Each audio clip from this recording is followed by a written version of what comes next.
உனக்கு நீ பொறுப்பாரு. நேரத்துக்கு தூங்கு, நல்லதை சாப்பிடு, உன் வாழ்க்கை நடத்துறதுக்கு தேவையான பணம் தேவை எவ்வளோ அதை சம்பாதி. இவ்வளவுதான் வாழ்க்கை. பெரிய சாதனை எல்லாம் புரியணும்னு ஒண்ணு இல்ல. மிகப்பெரிய சாதனை எல்லாம் அப்படி சாதிச்சவங்க எல்லாம் இந்த பூமியை அசிங்கப்படுத்திட்டு தான் போயிருக்கிறாங்க. ஐன்ஸ்டீன் சொல்றோம் E = mc². என்ன பண்ணாரு?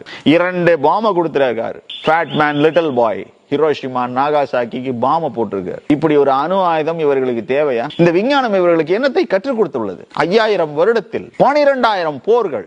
எல்லா நாட்டுக்கும் எல்லா விதமான வெப்பன்ஸை எல்லாரும் சேல்ஸ் பண்றாங்க. எப்படிடா இது? வெப்பனை வச்சு டீல் பண்ணி மனுஷன் நல்லா இருக்கிறதா? சாத்தியம் இல்லாது. அதனால ஒரு காமன் மேன் லைஃப், உனக்கு நீ நல்லவனாக வாழ வேண்டும் என்றால் உன் மனதிற்கு கஷ்டமானதை நீ செய்யாதே, நீ மற்றவர்களுக்கும் செய்யாதே. Very simple. உன்னால சமுதாயத்துக்கு ஏதாவது நல்லது செய்ய முடியும், யாருக்காவது உதவி செய்ய முடியும் என்றால் அதை செய். இவ்வளவுதான். உனக்கும் உதவி செய்து கொள், மற்றவருக்கும் உதவி செய். 9/11 அட்டாக்ஸ் முடிஞ்ச அப்புறம் வேர்ல்ட் ட்ரேட் சென்டர்ல ஆபீஸ் வச்சிருந்த ஒரு கம்பெனி அவங்க எம்ப்ளாயீஸ் அன்னைக்கு வராதவங்கள ஒரு இன்டர்வியூ எடுத்தாங்க. அன்னைக்கு அவங்க லீவ் எடுத்ததுனால தான் உயிர் தப்பிச்சாங்க. பட் எந்த காரணத்துக்காக லீவ் எடுத்தாங்க அப்படின்னு கேட்டாங்க.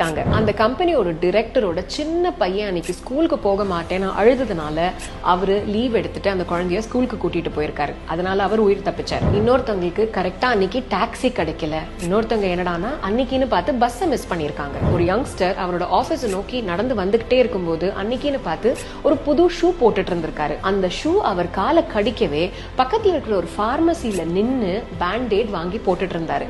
லைஃப்ல மெனி டைம்ஸ் நான் நினைச்ச வேலை நான் நினைச்ச டைம்ல நடக்கல, ஏதோ ஒரு தடை வருது அப்படின்னா இந்த கதையை நான் எப்பவுமே ஞாபகம் வச்சுப்பேங்க.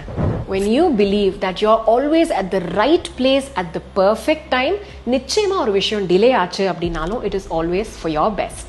Think about it. ஒரு ஒட்டக வியாபாரி ஒரு நண்பருக்கு தன்னுடைய ஒட்டகத்தை விற்கிறாரு. இப்ப வாங்கிட்டு வந்தவர் ஒட்டகத்தை தன்னுடைய வீட்டுல நிப்பாட்டி அந்த சேனைகள்லாம் கலட்டி பார்த்தா உள்ளர சின்னதா ஒரு நவரத்தின பை அவருக்கு கிடைக்கிது. எல்லா நண்பர்களும் சொல்றாங்க, இது இறைவன் உனக்கு கொடுத்த பரிசுப்பா, உன் வாழ்க்கையை முன்னேற்றதுக்காக இறைவனா பார்த்து கொடுத்திருக்காரு. நீ ஒட்டகம் வாங்கும் போதே அவருக்கு காசு கொடுத்துட்ட, அதனால இந்த நவரத்தின பை உனக்கு தான் சொந்தம்ன்றாங்க. ஆனா இவர் கேட்கவே இல்லை.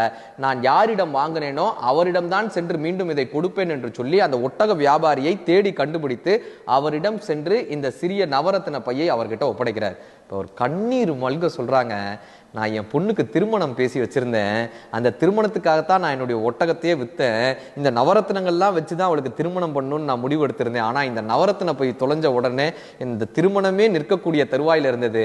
நீங்கள் அல்லாவை போல் வந்து இந்த திருமணத்தை காப்பாற்றினீர்கள், நீங்கள் எனக்கு இறைவன், நான் உங்களுக்கு ஏதாவது செய்யணும்னு ஆசைப்படுறேன், என்ன பண்ணணும்னு. இப்ப இந்த நவரத்தின பைய திரும்ப கொடுத்தவர் சொல்றாரு, நான் உங்களிடம் கொடுப்பதற்கு முன்னாடியே அதுல 2 கற்களை நான் எடுத்துக்கொண்டேன்னு. இப்ப அவர் எண்ணி பார்த்துட்டு சொல்றாரு, எல்லா கற்களும் சரியா தானே இருக்கு, 2 கற்களை எடுத்துக்கிட்டேன்னு சொல்றீங்களே, 2 கற்களும் சரியா இருக்கேன். இல்ல, அந்த 2 கற்கள் என்ன தெரியுமா? எனது நேர்மை, எனது சுயமரியாதை என்கிற 2 கற்களை எடுத்துக்கொண்டுதான் நான் உங்களிடம் கொடுத்தேன். அது நீங்கள் வைத்திருக்கிற நவரத்தினங்களை விட அதிகமான விலை மதிப்பு உள்ளதுன்னு இவர் சொன்னாராங்க. நேர்மையாக இருப்பது முக்கியமல்ல, சந்தர்ப்பம் கிடைத்தும் தவறு செய்யாமல் எவன் ஒருவன் நேர்மையாக இருக்கிறானோ அவன்தான் நேர்மையானவன்.